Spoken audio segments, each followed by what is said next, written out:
Next section we'll talk about fears and fear control training. And of all the different causes of problems and stress, we talked about demandedness and judgmentalness and all that stuff. They're complicated in helping people overcome their demands or stop awfulizing. It's hard. Blaming. The blamers, it's a self-esteem issue when we blame things on other people and don't take some of the responsibility ourselves. But fears is the only cause that people have that you can do something about all the time. If you can identify a fear, you don't need to know why you're afraid. So everyone has this thing, I know why I'm afraid. It doesn't matter if you know why. It just matters that you know you have a fear. So not everybody can identify why. Is anyone afraid of drowning here, taphophobia? It doesn't matter when most people can tell you, I'll tell you why. It doesn't matter. As long as you know that and you want to overcome it, you can. You can do at least enough to get you through a situation. I'm going to just give you an example. We'll come back to her throughout the next half hour, and that's all this thing will go. I had a young lady came to me. She was an actuary. An actuary is a person that, through insurance, through numbers, is able to identify how much Kim has to spend on insurance each month. So that, and they put it into complicated formulas, you know, and that's why you have to pay $127 a month for health care, blah, blah, blah. But in actuaries, they also have different levels. They go from a low level, 1 or 2, up to about 11. They start at probably about $70,000 to $80,000 a year. It's a good job. And the rest is history. They make a good living. She came to me because she failed her second exam. She was an actuary. She wanted to go from 1 to 2 and failed. She came to me and said, the reason I failed was I didn't sleep the night before. Well, we all know that you could lose one night of sleep and still do well on your exams the next day. But I didn't tell her that when I met her. We sat down. Within 3 sessions, we figured out all her associations to that fear. We put those associations into a fear hierarchy. For instance, what would be the most difficult situation for you to be in? What would be the easiest in all these associations? Let me use dental fears as an example. Anyone afraid of dentists at all? Or, excuse me, we'll go. Anyone? You like the drilling? They put you to sleep. They're so boring they put you to sleep, or drugs? Yeah. Drilling of a tooth takes like 45 seconds now. They have high-speed drills. They're good, they're quick. But people are afraid of pain, and they have all the associations of pain. So they're making the appointment. I got to go to the dentist. And you hear the other side, how about 3 o'clock on Tuesday? You start feeling the pain. You haven't gone yet. You just made an appointment, but it hurts already. You start driving there, the pains. You walk in, and you hear the Barry Manilow music without the words. And you start, I feel this. I know this is going to hurt. And the dental hygienist comes over and says, fill this out. And they have the beautiful smile, and then you hate them. You know, why don't I have those teeth, you know? And they have dental odors. You know, you could smell a dentist's office, and you feel the pain, and all the associations. But the drilling is like 45 seconds. It's nothing. It's everything up to that uses up all your energy, and alarm after alarm reaction. So when you're trying to overcome fear, you have to overcome all the associations related to it. The actual drilling is nothing in comparison to everything else. And that's the approach you have to take, systematically desensitizing yourself to different small behaviors. Someone mentioned, what about Bob the other day? This morning, whenever. Who brought up that movie? In that movie, I think the title of the book was Baby Steps. Yes? And Baby Steps is a great title because that's the way you overcome fears, is small steps. And although it was a funny movie, I remember saying, oh, good title. And that's what you have to do with fears. In order to overcome something big, you got to knock it out with the Swiss cheese method, not holes in it. Okay? So, that's a dentist. But you could be afraid of anything. What are some of your fears? By the way, let me get back to this young lady. Let me give you a little more detail. So here's the thing. She's afraid that her calculator would break. She's afraid that her fingers would hit the wrong number in her calculator. So we got her a big calculator, like Fisher-Price for kids, or, you know. And she was afraid that she wouldn't sleep. We showed her that by not sleeping, she could do well on some of the exams. We had preparatory exams. And so we overcame a lot of that stuff. But it took a while. It took about 3 weeks of effort. And I'll put some, in your material packet, there's a little bit of her fear hierarchy. The toughest part for her was not the small baby steps. The toughest part for her was thought switching. And let me explain what that is. If Holly has these thoughts, let's say relating to an elevator fear she might have, okay? I have a fear that the elevator's going to close and I'm going to be stuck there. It's her thoughts. And same thing with this young lady, the actuary. She was afraid of her thoughts. And her thoughts were like, when people say to me, good luck, I feel I'm going to fail because that's what I heard before. You ever go for a job interview and everyone says, hi, how are you? And 10 times in a row you don't get that job. The next time someone says, hi, how are you? You just walk right out. You don't even bother anymore. A problem has been detected. Well, what could that be? Do I need this? This is stressful. I'm fine.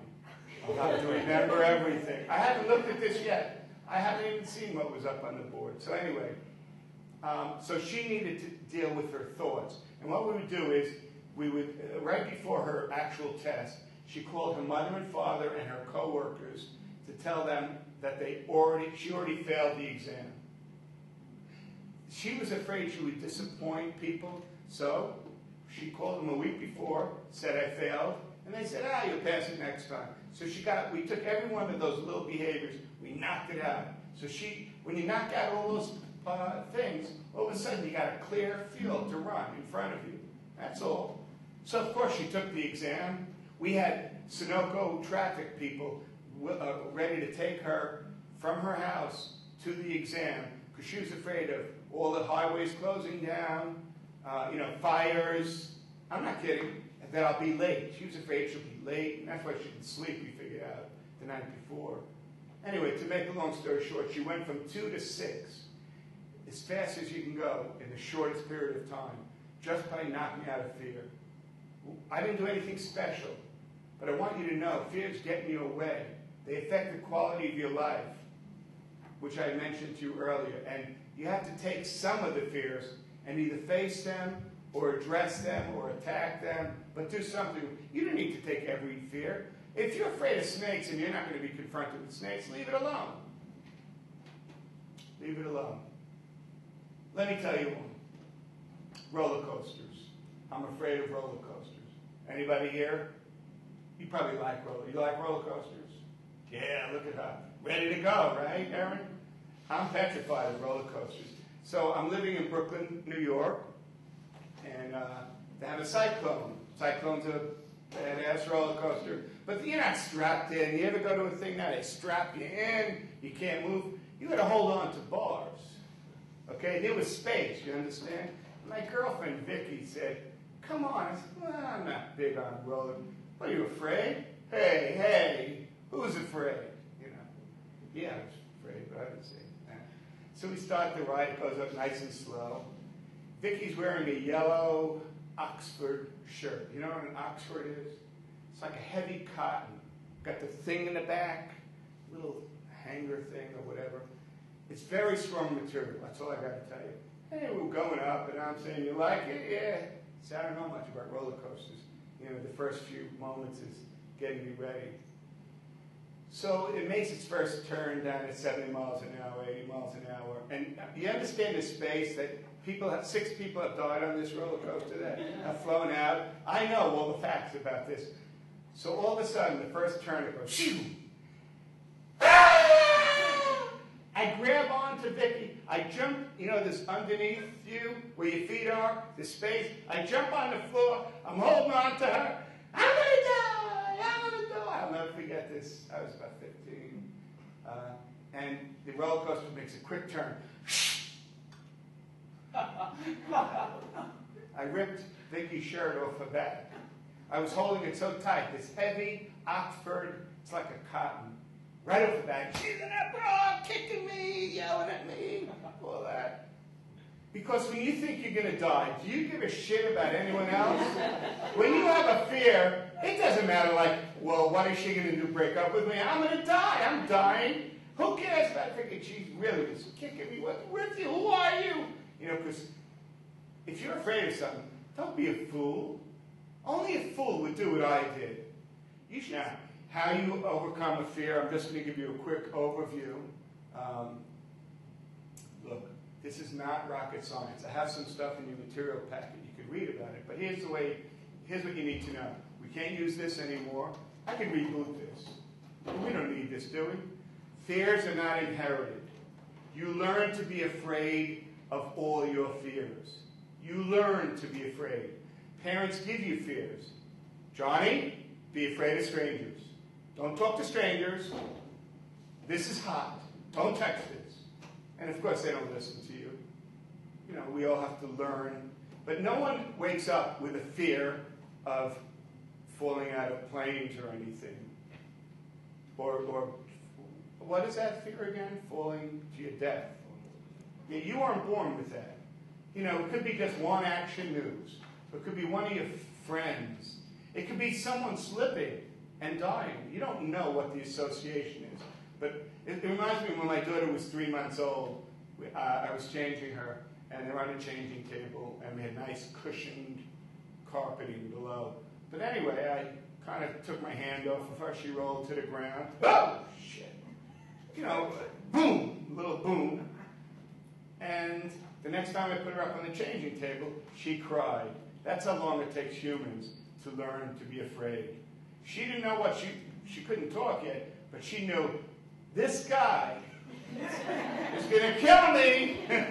So babies cry, you know? But babies cry if you put anything new in front of a baby. It doesn't matter what you put in front of a baby. They'll cry if it's new. They got to get used to things at their pace. Anyway, so you need to be, first of all, if you understand that all fears are learned, you don't want to relearn. Relearn is what we all do. We perpetuate our fears. They never go away. Does anyone, any of your fears that you mentioned today, did you have that when you were younger? Hello? Which fear was that? Oh, you had it when you were younger. You're going to have it when you're older, unless you do something about it. Now, I'm just saying that's the way it is, because we only perpetuate it. And, you know, how bad is that? It gets worse. Not you. It gets worse. So if you're afraid of bugs, where's my bug person? You'll be afraid of bugs in the future. You're the one with the rain. Hold on, you're afraid of bugs? Oh, she's afraid of bugs. Okay. It's not going to go away. So it's a real simple process.